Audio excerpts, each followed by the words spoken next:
नमस्कार साथियों। आज हम इतिहास पे चर्चा न करके हम राजनीति विज्ञान पे चर्चा करेंगे। और राजनीति विज्ञान में जिस टॉपिक पे चर्चा करेंगे उस टॉपिक का नाम है मूल अधिकार या मौलिक अधिकार या फंडामेंटल राइट्स कह दीजिए, एक ही बात है।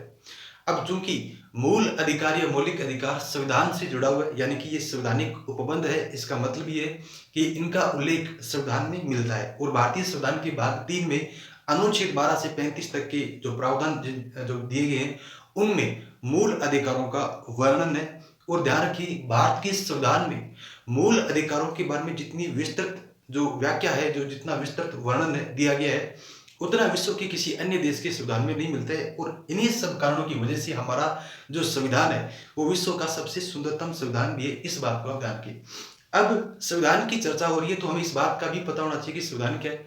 तो संविधान एक सरल भाषा में शब्दों में देखिए तो संविधान का मतलब हो गया कानूनों का संग्रह या कानूनों का दस्तावेज। और भी सरल भाषा में हम हमारी भाषा में बोले तो कानूनों की किताब या कानूनों की पुस्तक भी हम इसे कह सकते हैं।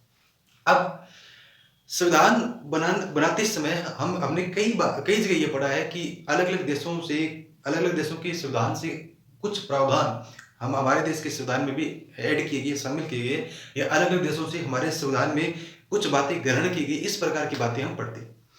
तो जैसे कि बात करें संविधान के स्रोत में, जैसे दक्षिण अफ्रीका से ली गई है कुछ बातें अमेरिका से ली गई है, कुछ ऑस्ट्रेलिया से ली गई है, कुछ इंग्लैंड से ली गई है, कुछ रूस से ली गई है, कुछ जापान से ली गई है, कुछ आयरलैंड से ली गई है। इस तरीके से अलग अलग देशों से जो कुछ प्रावधान है वो हमारे देश के संविधान में ऐड किए गए, ग्रहण किए गए। इस बात को ध्यान के, जैसे कि बात करें नीति निर्देशक तत्वों की बात करें तो वो आयरलैंड के संविधान से ग्रहण की गई। मूल कर्तव्यों की बात करें तो मूल कर्तव्य रूस के संविधान से ग्रहण की गई। उसके बाद में और बात करें संसदीय शासन व्यवस्था की बात करें तो वो इंग्लैंड के संविधान से या ब्रिटेन के संविधान से हमने ग्रहण किए।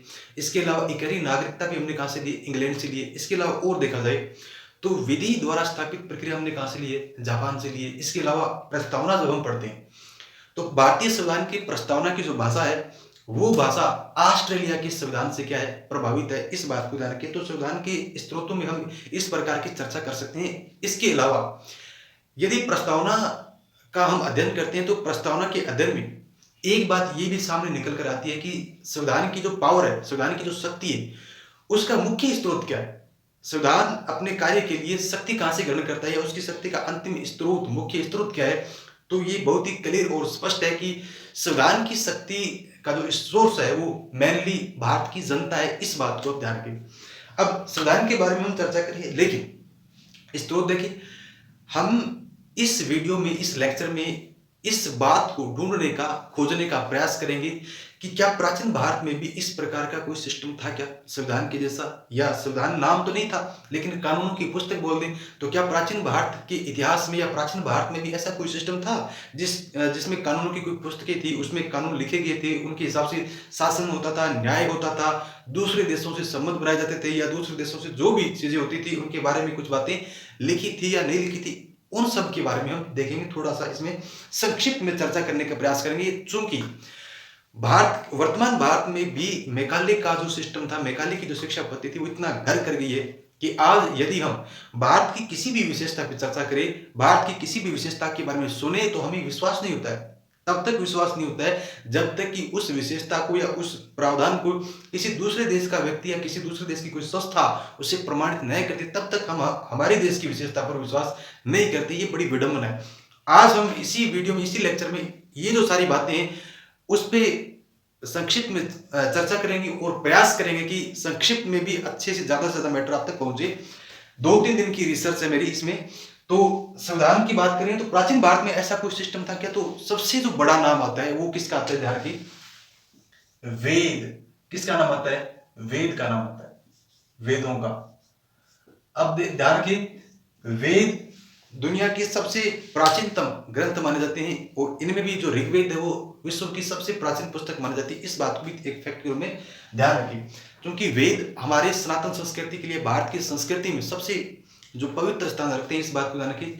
और वेदों की बात की जाए तो वेदों की रचना और वेदों का संकलन आप कई बार पढ़ते होंगे पुस्तकों में या किसी गाइड में, या किसी आप अगर घर पे कोई धर्म ग्रंथ है उसमें आपने ये पढ़ा होगा कि वेदों की रचना और वेदों का संकलन, ये अलग अलग तथ्य आते हैं सामने। वेदों की रचना का मतलब ये हो गया कि वेदों की रचना किसी पुरुष ने नहीं की है, ये अपुरुषीय है। ये एक मतलब किसी पुरुष द्वारा रचना न करके परमात्मा, परमेश्वर, ब्रह्म या ईश्वर भगवान, इनके द्वारा स्वयं इनकी रचना की गई। और इन जो परमात्मा, परमेश्वर या भगवान, ईश्वर, हम जो नाम ले, उनके द्वारा जो ज्ञान दिया गया, उनके द्वारा जो कही की बातें थी, उनका संकलन कहाँ मिलता है?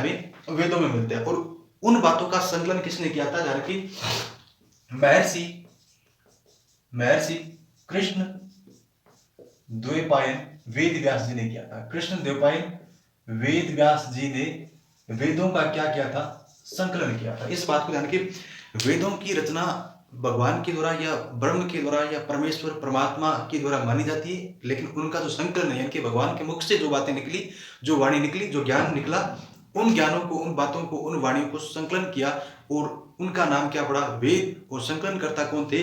तो महर्षि कृष्ण द्वैपायन वेद व्यास जी थे। इस बात को ध्यान के एक बात यहाँ हम बात करेंगे पुराणों की। वेदों से हम पुराणों पे कैसे आ गई, उस पर भी चर्चा करेंगे, लेकिन पहले इस बात को ध्यान रखें कि पुराणों की रचना भी किसने की थी? तो महर्षि कृष्ण द्वैपायन वेद व्यास जी ने ही की थी। इस बात को ध्यान रखिए। और वेद व्यास जी का जन्म स्थान कहाँ माना जाता है? हस्तिनापुर, जो कि आज की उत्तर प्रदेश के मथुरा में पड़ता है। इस बात को ध्यान रखिए।